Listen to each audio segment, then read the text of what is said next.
अस्सलाम वालेकुम वरहमतुल्लाहि वबरकातुहू। प्यारे बच्चों, हम आपके लिए बिन्ते मुआविया जो मियां वाली की रहने वाली हैं, इनकी खूबसूरत एक कहानी जिसका उन्वान है वो एक लम्हा, वो आपके सामने पेश करने जा रहे हैं। क्या इन्होंने इस अपनी कहानी के अंदर लिखा है।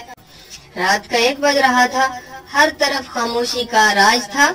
लोग अपने अपने घरों में महवे ख्वाब थे, लेकिन कॉलोनी का एक घर ऐसा भी था जहां मुल्क की नामवर अदीबा मायरा फाजली बिस्तर पर करवटें बदल रही थी। नींद आज इसकी आंखों से कोसों दूर थी।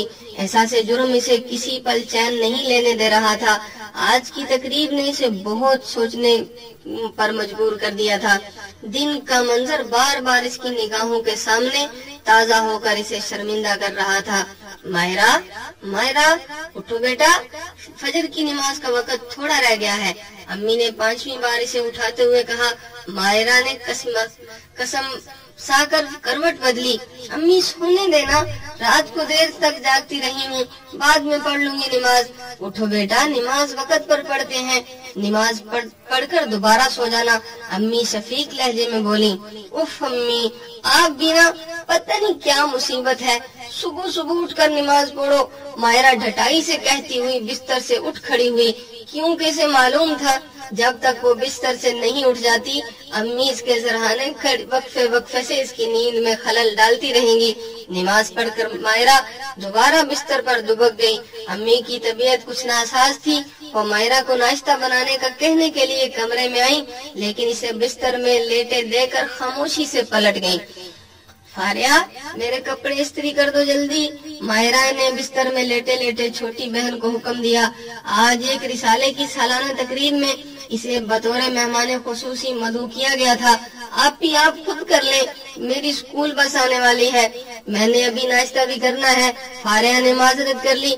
कोई काम कर भी दिया करो, आगे से बातें बनानी आती हैं सिर्फ, एक दिन फख्र करती है मायरा फाजली का काम करने में, और तुम हो के। मायरा की जुबान चल पड़ी थी और अब इतनी जल्दी बंद होने वाली नहीं थी। सो फारिया कानों में उंगलियां ठोंसते हुए किचन की तरफ बढ़ गई, जहां अम्मी नाश्ता बना रही थी।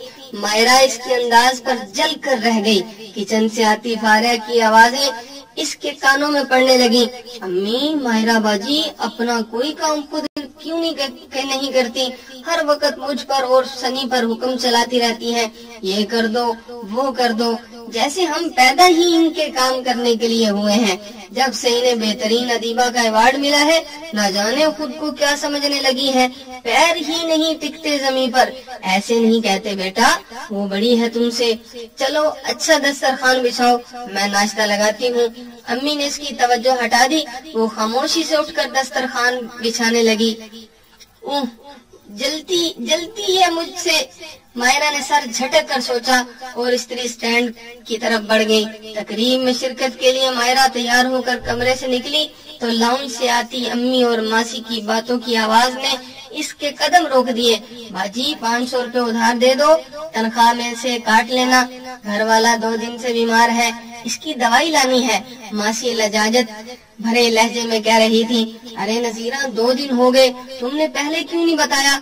ये लो रख लो, वापस करने की जरूरत नहीं है। अम्मी ने 1000 का कड़कड़ाता नोट इसके हाथ में थमाया। मायरा से सब्र न हो सका, सामने आ गई। अम्मी, अगर आप यूं ही हर किसी को पैसे पकड़ाती रहे ना, तो बस हमारा तो हो गया काम। इन लोगों की तो आदत होती है कोई न कोई बहाना बनाकर पैसे मांगने की। क्या जरूरत थी आपको 1000 का नोट देने की। मायरा के जहरीले लहजे पर मासी ने खिफ़्फ़त से नजरें झुका ली। आंखों में आंसू आ गए। अम्मी की रगें गुस्से से तन गईं। मायरा, तुम बहुत बातें करने लग गई हो, क्या जरूरत थी तुम्हें बीच में बोलने की, चली जाओ यहाँ से। इन्होंने इतने गुस्से में इससे कभी बात नहीं की थी। वो हैरत से इन्हें देखती हुई आगे बढ़ गई। अम्मी मासी की दिलजोई करने लगी। आपकी कहानियों से मैंने बहुत कुछ सीखा है, खास तौर पर नमाज की आदत में पुख्तगी तो आपकी कहानियां पढ़कर ही आई हैं। ماہرہ آپی، آپ کی کہانیاں پڑھ کر میں نے بڑوں کا ادب کرنا سیکھا ہے۔ ماہرہ بیٹا، میں گھر کے ملازموں پر بہت سختی کیا کرتی تھی، تمہاری کہانیوں نے مجھے شعور دلایا کہ ملازموں کے کتنے حقوق ہیں۔ اب میں ملازمین کے ساتھ گھر کے افراد جیسا رویہ اپناتی ہوں۔ آپ کی کہانیوں نے میرے اندر علم پر عمل کا جذبہ ابھارا۔ تقریب میں شامل مختلف افراد کے الفاظ جو انہوں نے اس سے آٹوگراف لیتے ہوئے کہے تھے اسے یاد آنے لگے۔ وہ اپنے رویے پر نظر ڈالتے ہوئے ان الفاظ کو سوچتی تو گہری شرمندگی سے اسے اپنی لپیٹ میں لے لیتی۔ وہ شہرت کے پیچھے بھاگتے بھاگتے اپنا اصل مقصد بھول گئی تھی۔ کتنی بری ہوں میں، کتنا فرق ہے میرے قول و عمل میں۔ اس کی آنکھوں میں آنسو آ گئے۔ یا اللہ مجھے معاف کر دے، میں دوسروں کو راہ دکھاتی رہی لیکن خود راستہ بھٹک گئی۔ میری پھیلائی روشنی سے دوسرے مستفید ہوتے رہے اور میں خود اندھیروں میں ہی رہ گئی۔ میری باتوں سے، کہانیوں سے دوسرے تو ہدایت پا گئے، اپنی آخرت سنوار گئے اور میں خود آخرت کے ساتھ ساتھ دنیا بھی برباد کر رہی ہوں۔